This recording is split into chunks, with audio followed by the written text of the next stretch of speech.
Assalamualaikum warahmatullahi wabarakatuh. Kembali lagi bersama Ibu pada materi IPA kelas 8. Kali ini kita akan membahas mengenai sistem pencernaan pada manusia. Pada video pembelajaran sebelumnya, kita sudah sama-sama membahas mengenai nutrisi. Dan pada video pembelajaran kali ini, kita akan membahas organ pencernaan, kelenjar-kelenjar pencernaan, serta bagaimana jalannya makanan pada tubuh kita. Simak baik-baik ya. Kompetensi dasar yang harus dicapai setelah mempelajari materi ini adalah mampu menganalisis sistem pencernaan pada manusia dan memahami gangguan yang berhubungan dengan sistem pencernaan, serta upaya menjaga kesehatan sistem pencernaan. Lalu, mampu menyajikan hasil penyelidikan tentang pencernaan mekanik dan kimiawi. Kita mulai materi ini dengan tujuan utama tubuh kita mencerna makanan ya. Tujuan utama mengapa makanan itu harus dicerna, yaitu untuk memecah bahan makanan yang kita makan menjadi ukuran yang cukup kecil atau sederhana, sehingga bisa diserap dan menembus dinding usus halus, lalu masuk ke dalam pembuluh darah untuk kemudian diedarkan ke seluruh tubuh dan digunakan untuk diproses menjadi energi. Seperti yang telah kamu pelajari, bahwa makanan diperlukan tubuh untuk memasok energi. Makanan diproses dalam tubuh melalui 4 tahap, yaitu yang pertama, ingesti, yaitu proses memasukkan makanan ke dalam mulut, digesti, proses pencernaan, lalu absorpsi, proses penyerapan, dan terakhir defekasi atau proses pengeluaran. Pada saat makanan masuk ke dalam mulut, proses pencernaan dimulai. Pencernaan merupakan proses memecah makanan menjadi molekul kecil sehingga dapat diserap oleh tubuh melalui pembuluh darah. Selanjutnya, proses makanan dari darah masuk ke dalam sel melintasi membran sel. Molekul yang tidak digunakan dan dibutuhkan oleh tubuh akan dikeluarkan dari tubuh melalui sistem ekskresi seperti keringat dan urin. Makanan yang tidak tercerna berupa feses akan dibuang melalui anus dan proses ini disebut dengan defekasi. Baiklah, kita mulai bagaimana proses makanan berada dalam tubuh. Pencernaan makanan terbagi atas 2 macam, yaitu pencernaan mekanis dan pencernaan kimiawi. Pencernaan mekanis terjadi ketika makanan dikunyah, dicampur, dan diremas. Pencernaan mekanis salah satu contohnya terjadi di dalam mulut, yaitu pada saat makanan dihancurkan oleh gigi. Pada pencernaan kimiawi, terjadi reaksi kimia yang menguraikan molekul besar makanan menjadi molekul yang lebih kecil. Pencernaan kimiawi pada proses pencernaan biasanya dilakukan dan dibantu oleh enzim-enzim pencernaan seperti enzim amilase yang terdapat pada mulut. Pada gambar, kita bisa melihat seorang anak yang sedang memakan roti. Roti yang awalnya berukuran besar berubah menjadi butiran-butiran kecil roti, dan itu termasuk pencernaan mekanis. Lalu, molekul amilum yang terdapat pada roti yang awalnya merupakan molekul yang kompleks, dibantu oleh enzim, akan berubah menjadi molekul glukosa yang lebih sederhana. Nah, ini termasuk pencernaan kimiawi. Materi mengenai molekul sudah pernah kalian pelajari di kelas 7. Bisa kita lihat pada gambar, yaitu organ-organ yang berperan pada sistem pencernaan manusia. Organ pencernaan pada manusia dibagi menjadi 2, yaitu ada yang utama, ada yang tambahan. Organ pencernaan utama mulai dari mulut, kerongkongan atau esofagus, lambung, usus halus, usus besar. Lalu, organ pencernaan tambahan berupa hati, kantung empedu, dan pankreas. Sesuai urutan organ pencernaan yang tadi, kita bisa melihat alur makanan yang terjadi pada saluran pencernaan, mulai dari ketika makanan masuk ke dalam mulut, lalu akan menuju kerongkongan, lalu menuju lambung, usus halus, usus besar, lalu ke rektum, dan terakhir makanan sebelum dikeluarkan dari tubuh akan melalui anus. Selanjutnya kita akan bahas satu persatu mengenai organ-organ pencernaan. Organ pencernaan yang pertama yang akan dilalui makanan adalah mulut. Di dalam mulut, makanan dicerna baik secara mekanis maupun secara kimiawi. Alat-alat pencernaan yang membantu proses pencernaan dalam mulut yaitu ada gigi, lidah, serta kelenjar ludah. Yang pertama, gigi. Fungsinya mencerna makanan secara mekanis dengan cara dikunyah sehingga makanan menjadi lebih halus. Berdasarkan bentuknya, gigi dibedakan menjadi 3, yaitu gigi seri atau incisivus. Fungsinya adalah untuk memotong. Lalu ada gigi taring atau caninus. Fungsinya yaitu merobek atau mengoyak makanan. Dan yang ketiga ada gigi geraham atau molar. Molar ini dibagi menjadi bagian depan atau premolar dan bagian belakang atau molar. Fungsinya yaitu untuk mengunyah makanan atau menghaluskan makanan. Dilihat pada gambar terdapat rumus gigi, ada 2, ada rumus gigi susu serta rumus gigi permanen atau rumus gigi orang dewasa. Jumlah gigi susu biasanya berjumlah 20 gigi, sedangkan gigi dewasa ada 32 buah gigi. Lalu bagian yang kedua selain gigi adalah lidah. Terkait dengan fungsi pencernaan, lidah berperan membantu menelan makanan, mengatur letak makanan, mendorong makanan masuk ke kerongkongan, dan juga bisa merasakan berbagai sensasi seperti manis yang ada pada depan lidah, lalu rasa asam, ada bagian pinggir kiri dan kanan, lalu rasa asin, sama seperti asam cuma agak ke belakang, lalu bagian rasa pengencup rasa pahit, yang terletak pada bagian pangkal atau belakang lidah. Di dalam rongga mulut terdapat 3 pasang kelenjar ludah, yaitu kelenjar parotis, kelenjar submaxillaris, dan kelenjar sublingualis. Ludah merupakan cairan pekat yang mengandung air, lendir, garam, serta enzim amilase atau enzim petialin. Kelenjar ludah menghasilkan ludah atau saliva sebanyak 2,5 liter per harinya. Fungsi air ludah atau air liur dalam proses pencernaan adalah yang pertama, mengandung senyawa enzim petialin yang berfungsi merombak amilum yang berupa polisakarida atau molekul kompleks menjadi molekul sederhana, yaitu maltosa, yang berupa disakarida. Lalu sebagai pelumas makanan sehingga mempermudah proses menelan makanan, melindungi selaput mulut dari panas, dingin, dan basah, merangsang papila pengecap pada lidah, membantu menjaga kebersihan mulut dan gigi dengan cara berfungsi sebagai antibakteri. Makanan yang telah dicerna pada rongga mulut akan ditelan dan masuk kerongkongan atau esofagus. Kerongkongan merupakan saluran sempit berbentuk pipa yang menghubungkan antara rongga mulut dan lambung. Bisa dilihat pada gambar bagaimana kerongkongan menghubungkan mulut dengan lambung. Panjang kerongkongan kurang lebih 25 cm. Pada dinding kerongkongan terdapat kelenjar mukosa dan otot-otot polos. Kelenjar mukosa menghasilkan cairan yang berfungsi membasahi makanan sehingga menjadi licin. Kontraksi otot polos pada dinding kerongkongan mengakibatkan terjadinya gerak peristaltik. Gerak peristaltik ini adalah gerak meremas-remas makanan yang berbentuk gumpalan-gumpalan untuk kemudian didorong masuk ke dalam lambung.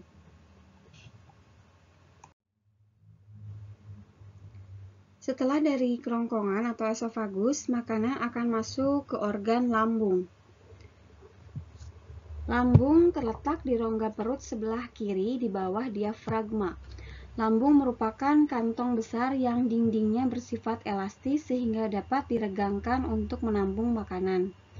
Di dalam lambung, makanan dapat disimpan selama 2-5 jam. Dilihat dari gambar, kalian juga bisa melihat bahwa lambung dibagi menjadi 3 bagian, yaitu bagian atas yang berhubungan dengan kerongkongan namanya kardiak. Lalu ada bagian tengah yang bentuknya membulat namanya fundus, dan bagian bawah yang berhubungan dengan usus 12 jari namanya pilorus. Kardiak merupakan pintu masuk makanan yang berasal dari kerongkongan. Di bagian bawah pilorus yang berbatasan langsung dengan usus 12 jari terdapat otot lingkar pilorus. Otot ini berfungsi mengatur masuknya makanan yang telah dicerna untuk masuk ke usus 12 jari. Di dalam lambung terjadi proses pencernaan mekanis dan pencernaan kimiawi. Secara mekanis, otot lambung berkontraksi mengaduk-ngaduk bolus atau bola-bola makanan yang berasal dari kerongkongan.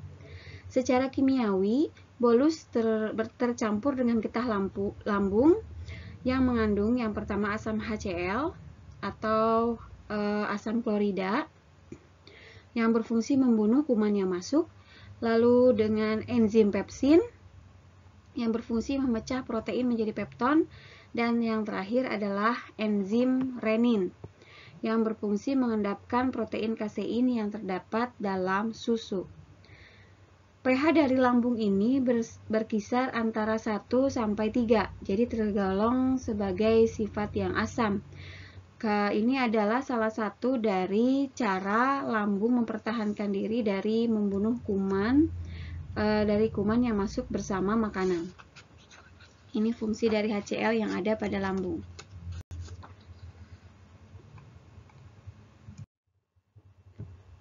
Organ yang keempat pada sistem pencernaan manusia adalah usus halus. Usus halus merupakan saluran terpanjang pada sistem pencernaan, yaitu dengan panjang sekitar 6-8 meter pada orang dewasa. Di dalam usus halus, makanan dicerna secara kimiawi. Sebagian nutrisi yang ada dalam makanan diserap lalu diedarkan ke seluruh tubuh. Usus halus terdiri atas 3 bagian. Yang pertama, setelah dari lambung, makanan akan menemui usus 12 jari atau yang disebut duodenum, lalu ke usus tengah atau jejunum, lalu yang terakhir adalah usus penyerapan atau ileum. Usus penyerapan ini adalah yang berbatasan dengan usus besar atau kolon. Lalu apakah yang akan dialami makanan di usus halus? Pada usus 12 jari atau duodenum akan bermuara saluran dari kelenjar pankreas dan getah empedu. Kelenjar-kelenjar ini akan mengeluarkan enzim yang berfungsi pada proses pencernaan kimiawi yang akan merubah senyawa-senyawa yang dimasukkan tadi pada organ pencernaan atau yang kita makan menjadi senyawa-senyawa yang lebih sederhana dan bisa masuk ke dinding usus halus dan kemudian diedarkan ke seluruh tubuh. Enzim lipase berfungsi mengubah lemak menjadi asam lemak dan gliserol. Enzim amilase berfungsi mengubah amilum menjadi maltosa. Amilum ini adalah nama lain dari karbohidrat. Lalu enzim tripsin akan mengubah pepton menjadi asam amino. Jadi zat makanan yang mengandung lemak, protein, dan karbohidrat sudah dirubah ke dalam bentuk yang paling sederhana. Apakah yang akan terjadi selanjutnya pada makanan yang sudah tercerna di dalam usus 12 jari? Pencernaan makanan dilanjutkan di jejunum. Pada bagian ini terjadi pencernaan terakhir sebelum zat-zat makanan mulai diserap.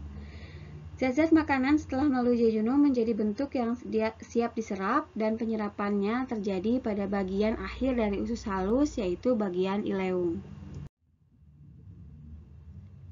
Glukosa, vitamin yang larut dalam air, asam amino, dan mineral setelah diserap oleh villi usus halus akan dibawa oleh darah menuju hati dan diedarkan ke seluruh tubuh. Glukosa dalam hati selanjutnya disimpan dalam bentuk glikogen. Asam lemak, gliserol, dan vitamin yang larut dalam lemak setelah diserap oleh villi usus halus akan dibawa oleh pembuluh getah gening menuju hati. Kemudian disimpan dalam jaringan lemak. Di gambar bisa kalian lihat organ hati. Organ pencernaan yang kelima yaitu usus besar. Pada gambar kita bisa melihat bahwa usus besar ini terdiri atas bagian yang naik atau ascendens, bagian yang mendatar atau transversum, dan bagian yang menurun atau descendens lalu berakhir pada anus. Usus besar atau kolon ini memiliki panjang kurang lebih 1 meter. Di antara usus halus dan usus besar terdapat usus buntu atau sekum. Pada ujung sekum terdapat tonjolan kecil yang disebut umbai cacing atau yang disebut appendix yang berisi massa sel darah putih yang berperan dalam imunitas. Bahan makanan yang sampai pada usus besar dapat dikatakan sebagai zat-zat sisa, dan zat sisa ini bisa berada pada usus besar sekitar 1 sampai 4 hari. Lalu apa yang terjadi pada usus besar? Pada usus besar terjadi dua proses. Yang pertama, pengaturan kadar air pada feses yang akan dikeluarkan melalui anus. Bila kadar air pada sisa makanan terlalu banyak, maka dinding usus besar akan menyerap kelebihan air tersebut.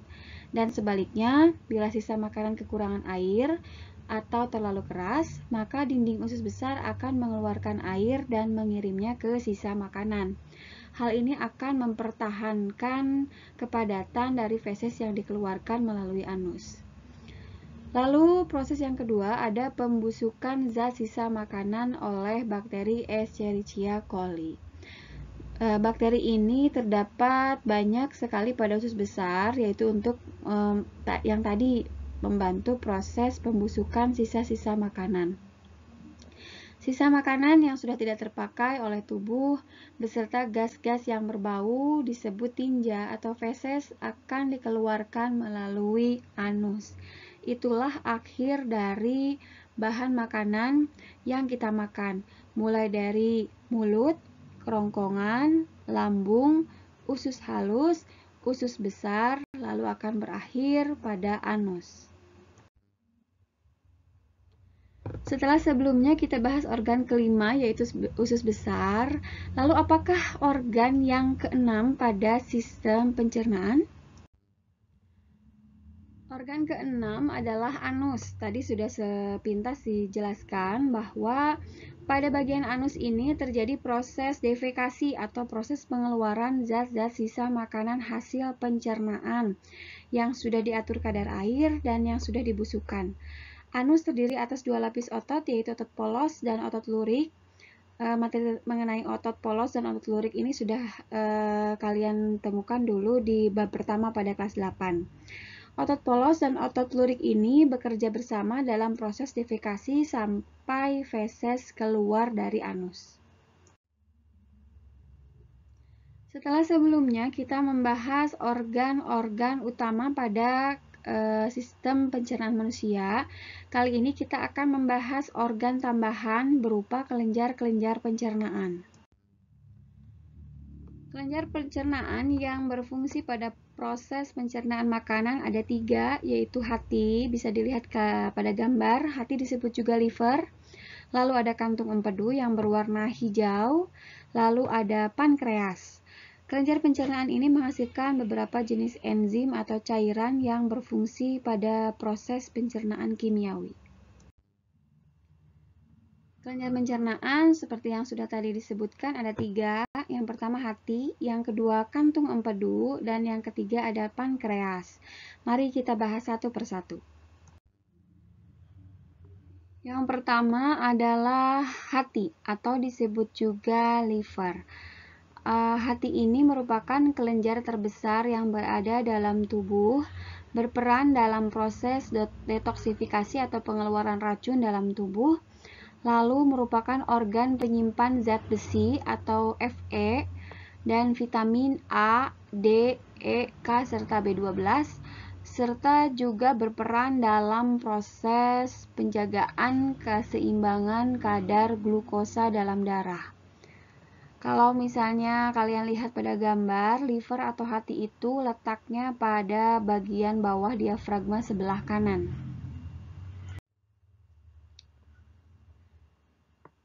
Fungsi hati yang lain adalah mengatur kadar kolesterol dalam darah.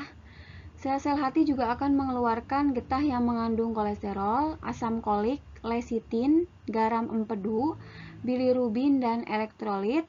Dan getah-getah ini disebut dengan getah empedu yang akan dikeluarkan ke usus halus untuk membantu proses pencernaan makanan. Jadi hati merupakan salah satu kelenjar yang sangat penting pada proses pencernaan makanan. Harus kita jaga dengan baik kesehatan dari hati ini. Kelenjar yang kedua yaitu kantung empedu. organ berukuran kecil yang terletak di bawah organ hati.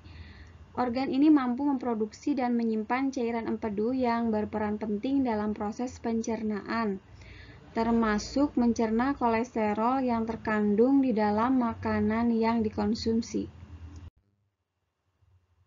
Kantung empedu menyimpan getah empedu yang dihasilkan hati yang akan dikeluarkan ke usus halus dan berperan dalam mengemulsi lemak. Kelenjar yang ketiga yaitu pankreas.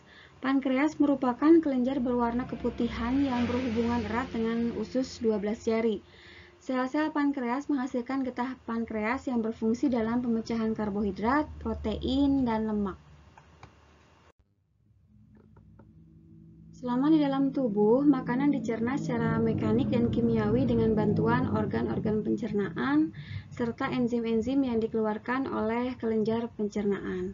Seperti yang sudah kalian pelajari mulai dari materi pertama tadi sampai terakhir kelenjar pada organ pencernaan.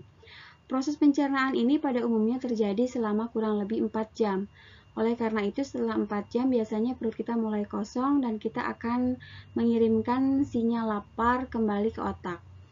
Lalu kita akan memerintahkan tubuh kita untuk makan kembali.